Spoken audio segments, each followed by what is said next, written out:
after the latest committee rankings were released yesterday. I think a lot of angry fans everywhere. Some people are really happy with where they stand. Not a lot of movement this year, which has been the really incredible thing.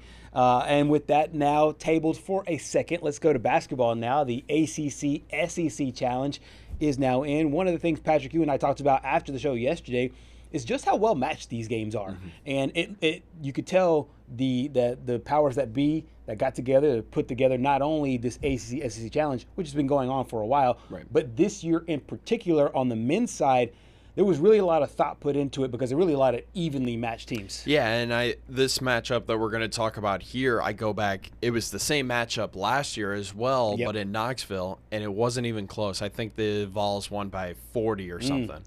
This year, a little bit different for the Syracuse Orange. They made Rick Barnes a little, I think he might have aged a little bit after this game.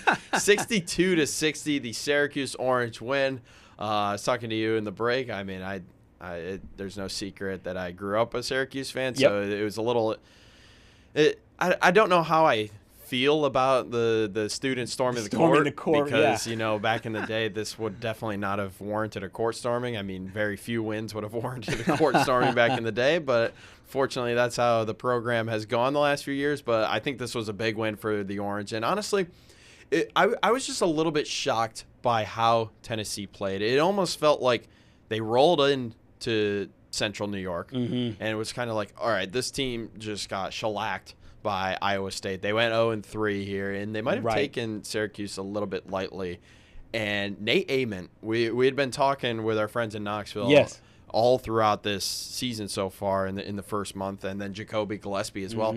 They both didn't really play great. And I look at the 7 turnovers from Nate Ament. It just looked like Syracuse's game plan was to basically create chaos for him and get him uncomfortable. I think Ament has, I think Sam Granville said this yesterday, Ament has more of an NBA potential than Jacoby Gillespie, but it just looked a little bit shocking to me. 2 for 10 from the field, only 11 points. These are supposed to be 2 of Tennessee's best players, and they combined for 21 points. Yeah, and 7 for 22 from the field there as well. And you mentioned those 7 turnovers, only 2 assists for Ament. And I think that this is a Tennessee team, and like you said, we've talked to our friends in Knoxville about them, that the potential seems to be there.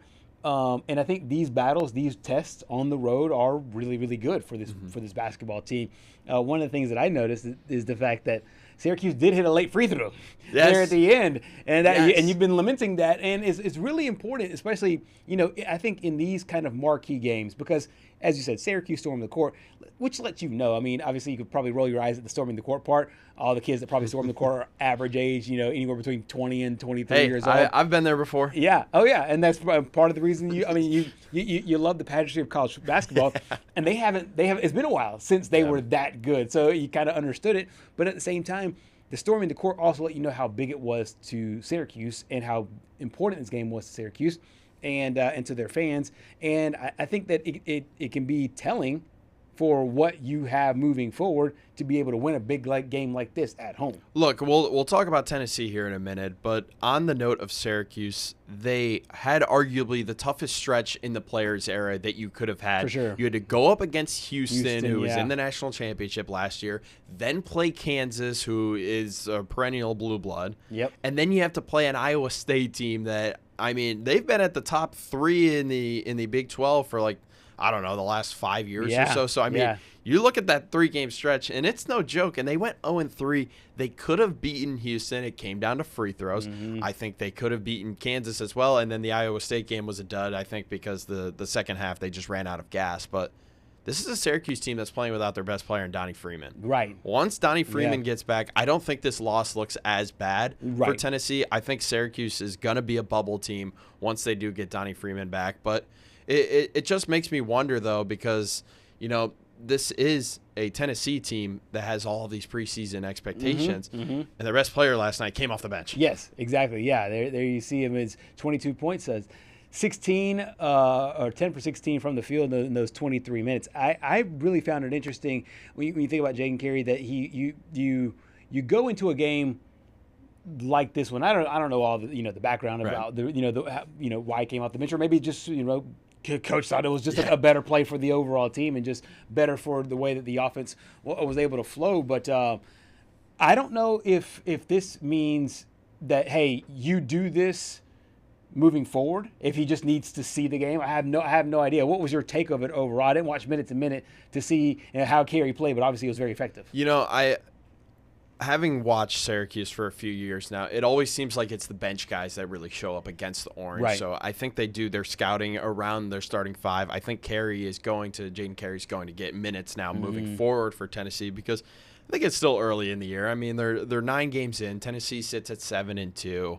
And Rick Barnes is still trying to find out his team here, but I think he's going to play a big factor for this team moving forward. I think last night definitely gives him some confidence. I know he missed I think he missed a dunk there with 3 seconds left, and they pretty much would have sealed the game, only being down by 1. But I think the future is bright there for Jaden Carey. Yep, and we got a chance to hear from head coach Rick Barnes on that Syracuse defense. They're the best defensive team since we've been playing the last couple of years. We've kind of run into them a couple of times in tournaments. And he's got some young guys, but they play hard, and they put the pieces together, and we're still early December, and they continue to the pattern. And again, understand they just played 3 of the toughest teams in Vegas that you could play. That was a gauntlet, and for them to again, I'm sure people looking at that and thinking what, but again, I think this is a testament to Coach Autry and his staff and his players to come back from that with not a win, and what they did tonight. And again, they deserve to win this game. They did. I thought they played harder, competed harder, did all the things that they needed to do to get a win. Meanwhile, flipping over to Syracuse now, led by a young guy, and a career-high day starting there for the Cuse. Yeah, Nate Kings. Let me tell you, this guy came over from Oregon State, and honestly, I didn't really know too much about him, but I think I go back to that Vegas trip, and that was basically his coming out party against Houston. I think he dropped 23 points against the Cougars, and then last night, I mean, just unreal play from the guard, 19 points, 6 of 8 from the field, and then 7 rebounds as well. Rebounding has been a little bit of a problem for the Orange in recent years. But, I mean, again, this is a Syracuse team that you're going to have to watch out for. I would fully expect an SEC team to play against them in the postseason. I think this is the year that Syracuse breaks that curse. I mean, they haven't been to March Madness since 2021. Right. And they played Houston that year. But I think an SEC team is going to run into them down the road. And, I mean, once they get Donnie Freeman back, I think they're going to finally finish in the top. I'm going to make a wild prediction. I think they're going to finish in the top 6 of the ACC. Wow. And I think the ACC's back. And it looks to be that way. Yeah. I mean, I know we'll talk a little bit more about the overall challenge, but just scrolling through the scores yesterday, it looked like the ACC. I mean, SEC put in 14 teams in the big dance last year. We talked about that, but it looks to me that the ACC, they have their ducks in a row. And it feels like the teams, especially early on here in this SEC challenge, it looks to me that, hey, the ACC has their act right. Look, Syracuse is back. They got the big win yesterday. I think Virginia Tech taking South Carolina. Now South Carolina's trying to figure things out over there. Virginia Tech taking them to overtime. The shocker for me on the SEC side, one of the shockers was Oklahoma just had their way with Wake Forest. That was a game that I thought Wake Forest was going to win. And then Texas A&M, Bucky McMillan, your guy, able to pull out a win there in Pittsburgh. But, I mean, as we roll along here, we'll talk Duke, Florida here in the next block a little bit, because that was, there was some controversy around that. Miami got a nice win over Ole Miss. But here's the one that you were talking about, Georgia romping Florida State. Yeah, and this is the Florida State program perennially in the NCAA tournament. I know, obviously, there's changes there at the top, but for a Georgia team, who is almost anemic, might be too strong of a word, offensively, to put up 107 points. To me, that was a big one there against the Seminoles. Yeah, and then Notre Dame getting the win over Missouri, and then Kentucky's problems against ranked teams continue here early this season. You gotta think that Pope's gonna get his guys over there in order. At least last night, Otega Owe kind of showed some resemblance of the preseason SEC Player of the Year. Right. But after day one, the ACC leads 6-3, and I go back to my preseason prediction. I don't think the SEC is getting 14 teams again. I mean, that was a little bit bonkers last year. Insane, yeah. I think it's probably going to be 8 or 9. Yeah, it was trending right there in that right direction. One of those ACC coaches that got a big win was Aiden Autry. Here he was after the game against the Vols. I think every win is important, but in particular, being able to play against win at home against a team like Tennessee was huge because we were so close last week. We really fought and battled, and I felt for our guys because, I thought we had a chance to come away with a couple of victories last week, but it's all a process. This is the process. This is the season, right? This is a long journey.